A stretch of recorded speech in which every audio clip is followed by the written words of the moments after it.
It's not about, howdy. I agree, Sohail. Howdy, Trump. But that's how the reality is. I agree, Sohail. And in I fact, feel very strongly that Donald Trump will be good for America.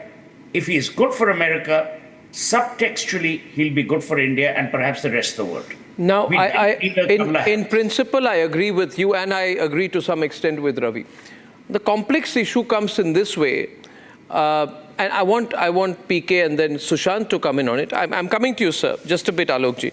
See, Narendra Modi also represents one of the world's largest defense importers, one of the world's growing defense exporters, the world's largest emerging market, and one of the world's largest IT workforces. And that's where conflict can begin to come in. Because soon they'll have to sit on the table, and I expect PK, he's going to be a really tough negotiator. It could be an all-new start. It's not continuity here. We don't know what to expect. PK? Indian companies won't know what to expect. Okay, first of all, the US and India have a convergence of interests, and that convergence is going to be a lot greater under Trump. Trump is going to withdraw military assistance to Ukraine pretty quickly. That is going to be positive for the world because that will end the war and reduce oil prices. Secondly, he is going to increase US oil and gas production substantially. He's going to remove the regulatory limits on that. That will also reduce oil prices. So the fundamental positive is that we'll see lower oil prices that will be positive for India. Second is that, you talked about a potential for 100% tariffs on India because we might move away from using the US dollar. There is no reason for us to move away from the US dollar. The reason we were doing that was because of sanctions imposed by the Biden administration. And you must understand that Joe Biden has a personal kundak, so to speak, about Ukraine. He has been a long-term advocate for Ukraine joining NATO. That is not a consensus in the US. The Republicans don't want Ukraine to join NATO. Jim Baker, who was Secretary of State to George Bush I, had promised that there would be no expansion of NATO, even to include the Warsaw Pact countries, leave alone former parts of the Soviet Union like Ukraine, Moldova, Georgia, etc. Truly. So that the consensus is going to go back to the Jim Baker consensus, and the Jim Baker consensus is going to be accepted by Donald Trump. So I don't think there is any reason to fear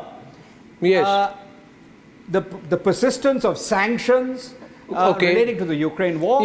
Those will go away pretty soon. I get that. And that reduces the need for us to move away from the US dollar. So which takes me to my next question. There will be cooperation. Which takes me, PK, to my next question, just so that I can get Alok and Sushant in. Pacific will be the focus. What happens to our relationship with Russia?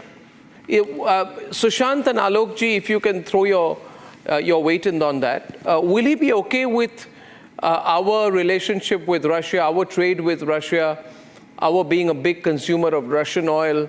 Will this be okay, and for how long? Sushant? So I think, Arnab, it will depend on what kind of a relationship he wants to have with Russia. True. If he wants to improve relations with Russia, then he can't be pressing India to break off relations with Russia, right? Yeah. If he is going to be increasing, as Mr. Basu is saying, he's going to be increasing oil production within the United States and oil prices are going to crash, the Russians are going to take a hit automatically. They depend on a certain level at which oil prices are to run their economy. Not only the Russians, many other countries, including Iran, will take a big hit. If oil prices were to crash from, I think they're about $70, $75 right now, crash to about Right? But again, US can ramp up oil production only if it remains above a certain level so that fracking becomes possible. Otherwise, it's not economical. So we'll have to see how that balance operates. But if he is going to weigh in the direction of ending the war in Ukraine. And he's also going to pressure the Europeans to, back off from, the way they are trying to ignite the flames out there even more. And he's going to have some kind of a detente with Russia, which actually also gives him a bit of a leg up in a potential confrontation or contestation with China, which also works for us. In fact, one of the things that the Indians have been trying to impress upon the Americans is that it's strategically myopic for you to target the Russians, who are simply not the old Soviet Union and the superpower of the past. It's a great power still, but it's not what the Soviet Union was. And to push them into the arms of the Chinese. Yes. How does it make sense for the Americans? So if Trump is going to drive that wedge, it works for us. Yes. So we can be friends with the Russians.